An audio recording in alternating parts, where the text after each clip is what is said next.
cherche la fuite. Et on cherche. Le réseau de Nîmes Métropole, c'est 1700 km de canalisation, soit la distance de Nîmes à Athènes, pour vous donner un ordre d'idée. C'est aussi 30% des canalisations qui sont en PVC, ce qui rend la recherche de fuite complexe, puisque en fait, le bruit se répercute mal sur ce type de matériau. C'est également près de 2000 fuites qui sont réparées chaque année. Les équipes de Nîmes Métropole œuvrent au quotidien pour la recherche et la réparation de ces fuites. Mais c'est aussi près de 10 km de canalisation qui sont renouvelés par la métropole. Cet investissement complémentaire à la recherche de fuite est essentiel, car la majeure partie des canalisations a été installée avant les années 80 et parfois même avant les années 1945. Alors les causes peuvent être multiples. Cela peut provenir de la nature du sol, de la qualité et de la pression dans les réseaux d'eau potable, du vieillissement des canalisations et également de la variation de température ou des aléas climatiques, comme on peut le vivre depuis ce début d'année, avec les fortes précipitations dans la région, qui entraînent le gonflement ou la dilatation des sols et par conséquent l'émergence de fuites.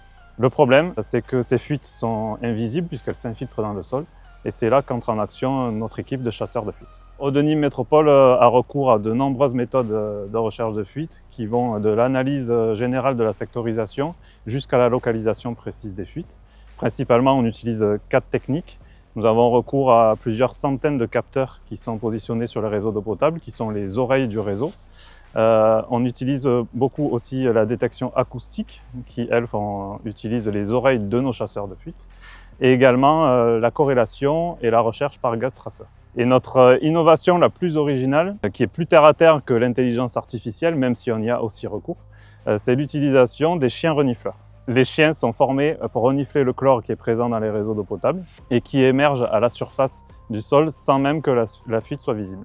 C'est un projet qui est co-construit depuis 2019 avec des professionnels de la sciotechnie. Les chiens sont habitués en fait, pendant des mois à associer l'odeur du chlore à leur jouet préféré. Donc pour eux, en fait, c'est comme un jeu. Ils se recherchent l'émergence de chlore à la surface du sol, comme aussi rechercher leur jouet. Ce qui nous séduit dans cette technique, c'est de pouvoir l'utiliser dans des milieux ruraux comme ici, où les distances sont trop grandes pour l'utilisation des techniques traditionnelles. Le chien permet alors de gagner du temps tout en garantissant une réussite à hauteur de 90%. Alors les économies d'eau, c'est pas un scoop, c'est un enjeu mondial, tout le monde le sait aujourd'hui. Chez Nîmes Métropole, on œuvre au quotidien pour l'amélioration de nos performances. L'efficacité des méthodes traditionnelles n'est plus approuvée, mais on reste toutefois attentif et proactif surtout à l'émergence de nouvelles technologies, que ce soit de l'intelligence artificielle aux chiens renifleurs, comme c'est le cas aujourd'hui. L'innovation est et restera notre allié pour assurer la sécurisation d'alimentation d'eau potable et la préservation des ressources naturelles pour les générations futures.